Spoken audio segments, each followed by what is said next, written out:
course, was not on trying to improve prosecution, but to try to look at the system itself, if there was any improvements that needed to be made, and to take a look at what was really causing crime, so to speak. So my job is really, really multifaceted.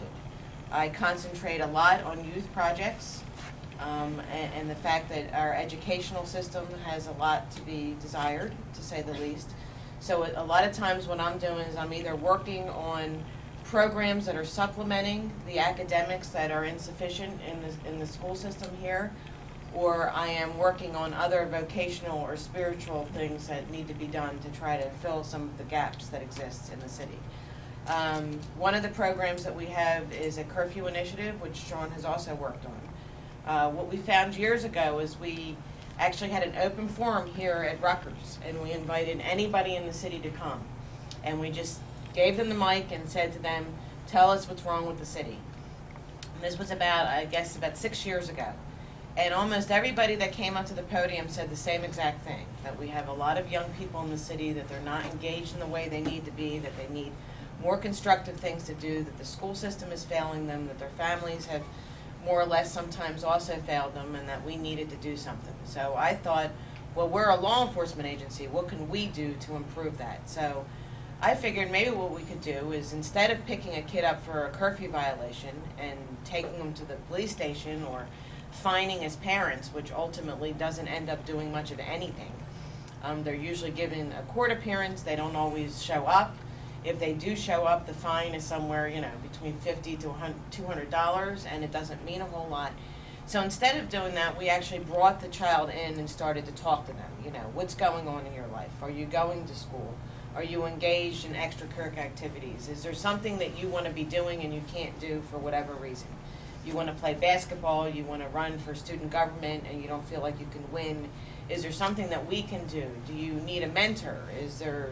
So what we do is we speak to the child, and then we try to hook them up, so to speak, with different things that they could be doing. Not only social services, but is there something else that they could be doing?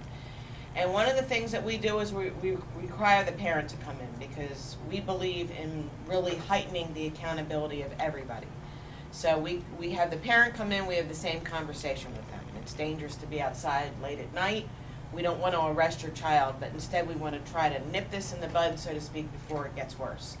And we've had great successes. We've actually caught people right at the edge there, so to speak, when they were teetering on, thinking about going and being a lookout at a drug set, and we've been successful at picking them up and talking to them and engaging them in ways that are meaningful. We have an anti-graffiti mural project. We're the co-founder of a soccer league.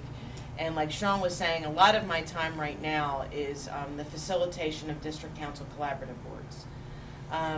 A few years back, we had a panel of people that was convened by the Attorney General. And the Attorney General's office was thinking, why is Camden so dangerous? Is the police department doing everything it possibly can? Now, of course, one of the problems with that is, what can anybody think of? What is the problem with that question? Everything doesn't lie in the lap of the police department. There's so many other things that are obviously causing crime. Once it gets to the police, it's already a big problem. What people don't really think of is crime is the result. And so there's all these other things that need to be fixed first, and then if we were actually addressing those things in meaningful ways, we probably wouldn't have the crime that we have. Excuse me.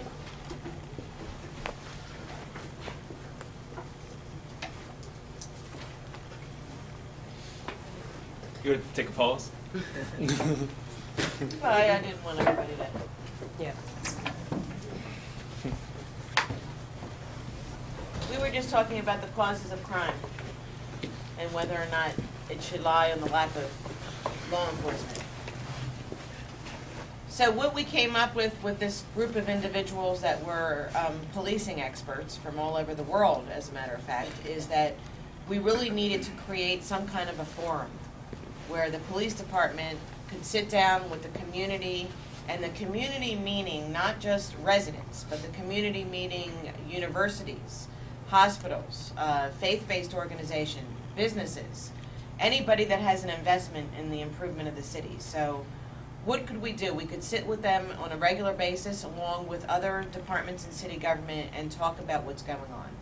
So currently, as a result of that, and that's very simplified, we have 4 boards in each of the city's police districts that are made up of all of those people. And what we do is we collect information and we try to make determinations. And that's all the information possible, from trash to homicides.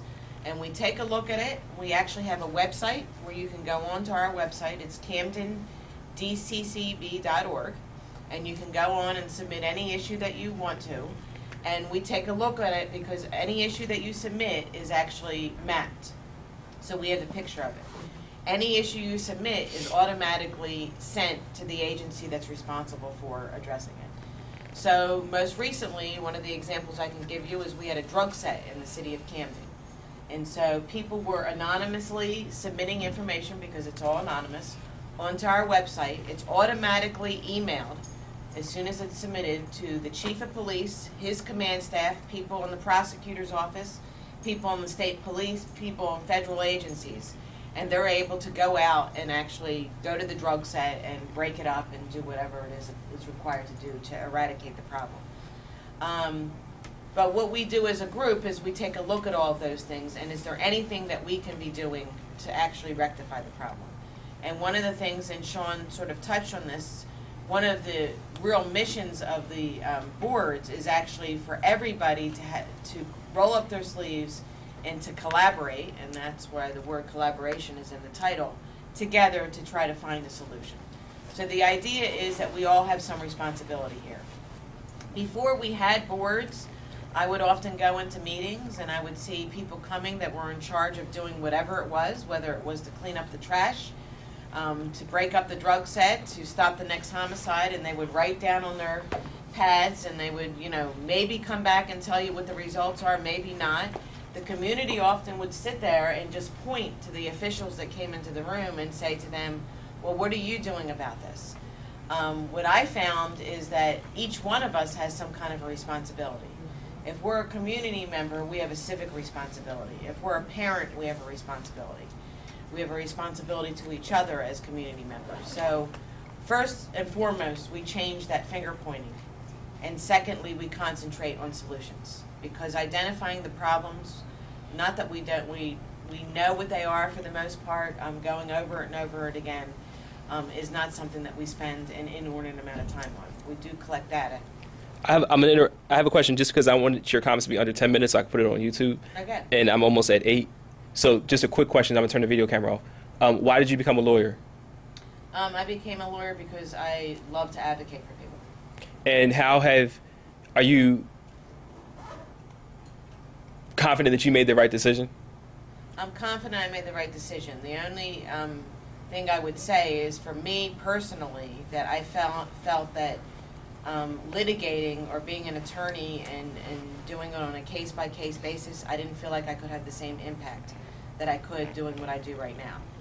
I mean, oftentimes, and I use my degree every day, so going to law school actually really is not only about practicing law necessarily, but it's an education that provides you with a foundation for so many things. For instance, when we tackle issues, we have a series of subcommittees on the district collaborative boards, and one of them is the legislative committee. Because quite often people will say to us, well, you arrested a bunch of people, they'll say to law enforcement, but they were all out the next day. And that's because there's a statute that has a bail that allows them to get out, or there's some other kind of provision that's actually not strict enough, or maybe it's too strict. But whatever the case may be, oftentimes we tackle it from the legislative angle. So we meet with assemblymen and senators, and we work on proposing bills with them. We most recently had an ATV campaign. I don't know if anybody saw that. But a lot of people in the city were saying that they were tired of all-terrain vehicles being all over the place. So we tackled it from the angle, of course, of enforcing the ordinance in the city and making sure that we are confiscating as many of the ATVs as we could. Getting the message out there that we were not going to have any tolerance for it, so we got the community involved in making sure that they were passing that message and that they were giving us information so we could in fact confiscate it. But we also researched the law and found that the ordinance in Camden City, that the maximum